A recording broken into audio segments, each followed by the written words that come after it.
नमस्कार, आपके साथ मैं हूं आकिल रजा। बिहार विधानसभा चुनाव के तीसरे चरण में 78 सीटों पर आज मतदान हो रहा है और इस मतदान के दौरान जो अहम खबरें सामने आ रही हैं उस पर हम बात करेंगे। सबसे बड़ी खबर यह है कि तीसरे चरण के दौरान भी जैसे पहले और दूसरे चरण में हुआ था, ठीक उसी तरह तीसरे चरण में भी ईवीएम को लेकर काफ़ी दिक्कतें, काफ़ी बड़ी खबरें आ रही हैं कि ईवीएम की कई जगहों पर खराबी सामने आई है। किशनगंज में, सुपौल में, कई क्षेत्रों में ईवीएम खराब हुई है।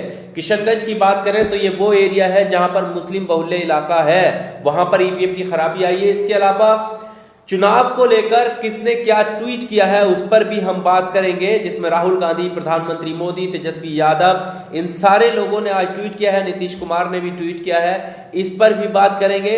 इससे पहले हम आपको बता दें कि ईवीएम को लेकर कहां कौन कौन सी जगह हैं और कहां कहां पर ईवीएम खराब हुई हैं, कहां पर बदला गया है और कहां पर छेड़छाड़ पाई गई है। मेरे साथ इस जानकारी के साथ सुशील हैं। सुशील, सबसे पहले दर्शकों को ये बता दें कि कहां कहां किस जगह पर ईवीएम की खराबी सामने आई है। बिल्कुल रजा, आपने किशनगंज की बात की। किशनगंज जो कि मुस्लिम बहुल्य इलाका है और वहां पर जो है काफ़ी देरी से वोटिंग होने की खबर सामने आई है ईवीएम खराब होने की वजह से।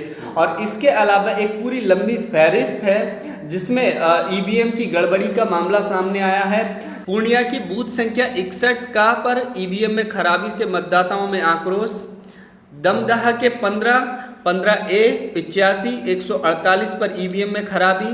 सुपौल की बूथ संख्या 46 पर ईवीएम में खराबी। निर्मली विधानसभा की बूथ संख्या 246 पर ईवीएम में आई खराबी। बेतिया की बूथ संख्या 82A पर ईवीएम में आई खराबी। मधेपुरा के बिहारीगंज की बूथ संख्या 119 पर ईवीएम में खराबी। मधेपुरा के बूथ नंबर 279 पर ईवीएम में आई खराबी। मुजफ्फरपुर के बूथ नंबर 119 पर ईवीएम में आई खराबी। बेतिया के 129A पर भी ईवीएम खराब। औराई विधानसभा की बूथ संख्या 63A पर ईवीएम खराब। वाल्मीकि नगर के मंगलपुर में बूथ नंबर 146 147 पर ईवीएम में आई खराबी। पूर्णिया की बूथ संख्या 108 और 109 पर नहीं काम कर रही ईवीएम। पूर्णिया के बूथ नंबर 70 पर भी ईवीएम खराब। दरभंगा के बूथ संख्या 225 पर ईवीएम खराब।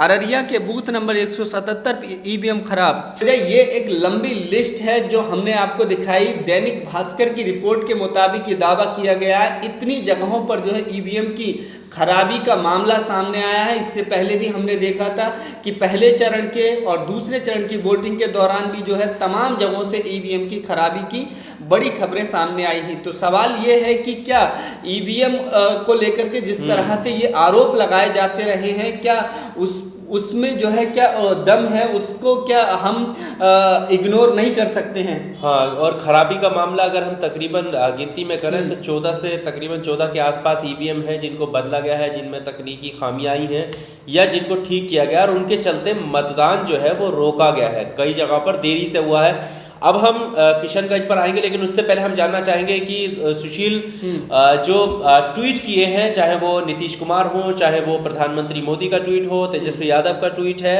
और इसके अलावा राहुल गांधी ने भी इस पर मतदान को लेकर ट्वीट किया है। सबसे पहले दर्शकों को वो ट्वीट आप बता दीजिए। बिल्कुल, बड़े ट्वीट्स, आज बड़े बयान आए हैं प्रधानमंत्री नरेंद्र मोदी, राहुल गांधी और तेजस्वी यादव, नीतीश कुमार के, वो भी हम दर्शकों को बताएंगे। सबसे पहले मैं बात करूं तेजस्वी यादव ने क्या कहा है। तेजस्वी यादव ने आज ट्वीट करके बिहार चुनाव के जो थर्ड फेज के जो आखिरी अंतिम चरण के चुनाव है उसको लेकर के कहा है कि बिहार में तब्दीली की गंगा, गंडक और कोसी बह रही है, बदलाव उफान पर है, सुनहरे भविष्य, चहुमुखी विकास, विकसित बिहार, अमन चैन कायम करने एवं व्यवस्था परिवर्तन और नए दौर में नए बिहार के निर्माण के लिए आज अपने मतदान का प्रयोग अवश्य करें। तो तेजस्वी यादव ने जो है वोट करने की अपील की है लोगों से। इसके अलावा हम बात करें प्रधानमंत्री नरेंद्र मोदी ने, उन्होंने भी जो है बिहार विधानसभा चुनाव को लेकर के एक ट्वीट किया है। उन्होंने लिखा है कि बिहार विधानसभा चुनाव में आज तीसरे और आखिरी सभी मतदाताओं से मेरी विनती है कि वे अधिक से अधिक संख्या में लोकतंत्र के इस पावन पर्व में भागीदारी बने और वोटिंग का नया रिकॉर्ड बनाएं और हाँ, मास्क पहनने और सोशल डिस्टेंसिंग का ध्यान भी अवश्य रखें।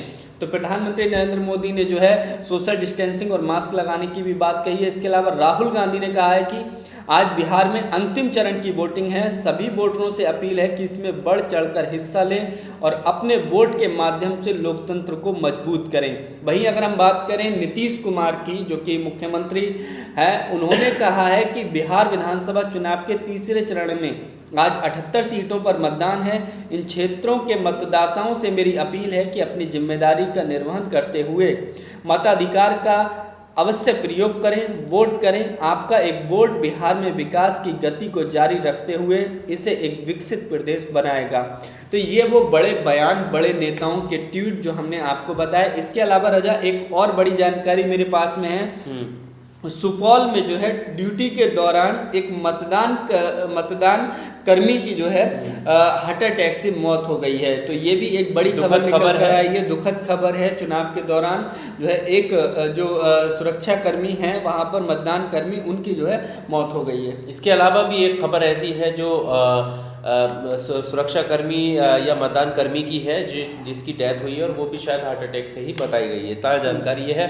लेकिन अब हम बात करते हैं किशनगंज की सीट की। किशनगंज की वो सीट है जहां पर मुस्लिम बहुल इलाका बताया जाता है, मुस्लिम आबादी काफ़ी होने का दावा किया जाता है। वहां पर ईवीएम खराबी होने की वजह है कि लोगों के मन में सवाल पैदा होना कि मुस्लिम इलाकों की ईवीएम जो है अक्सर खराब क्यों होती है। ये सवाल हमेशा उठता रहा है और बिहार विधानसभा चुनावों में भी ये चीज़ें देखने को मिली हैं। अब जब किशनगंज में ईवीएम में खराबी सामने आई है तो ये सवाल उठ रहे हैं। तो इसको कैसे देखने की जरूरत है सुशील? दर्शकों को ये सवाल का जवाब भी मिलना चाहिए कि जैसे ईवीएम में खराबी तो बहुत जगह आई है। अगर किशनगंज या ऐसे इलाकों में ईवीएम में खराबी आती है जहां पर मुस्लिम इलाका है, जहां पर SC ST या अनुसूचित जनजातियों का इलाका है, तो वहां पर जो है सवाल उठने ये शुरू हो जाते हैं कि ये जानबूझकर टारगेट कर उन इलाकों में ईवीएम खराब की जाती है। कैसे देख सकते हैं? बिल्कुल रजा, किशनगंज की हम बात कर रहे हैं तो किशनगंज में जिस तरह से ईवीएम गड़बड़ी की खबर आई है और ये बात सामने आई है कि काफ़ी देरी से वहाँ पर जो है मतदान हुआ है।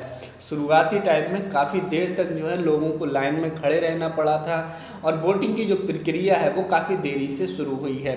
दूसरा सवाल रहा मुस्लिम बहुल्य इलाका है। तो जिस तरह से एक नैरेटिव के तौर पर हम देख रहे हैं बीजेपी को लेकर के, बीजेपी गवर्नमेंट को लेकर के मुस्लिम वर्ग में खास तौर पर एक नाराज़गी है या फिर दलित समाज के लोगों में एक नाराज़गी है। तो इस तरह की सिचुएशन खास तौर पर वहाँ पर आना, ये एक जो ईवीएम को लेकर के जो शक है, ईवीएम की खराबी, ईवीएम पे सेटिंग पर जिस तरह से सवाल खड़े होते रहते हैं, तो वो जो एक शक है वो एक मजबूत होता है, वो जो है गंभीर होता है। तो वो वहाँ पर जो है इस तरह की चिंताएं और ज़्यादा बढ़ जाती हैं।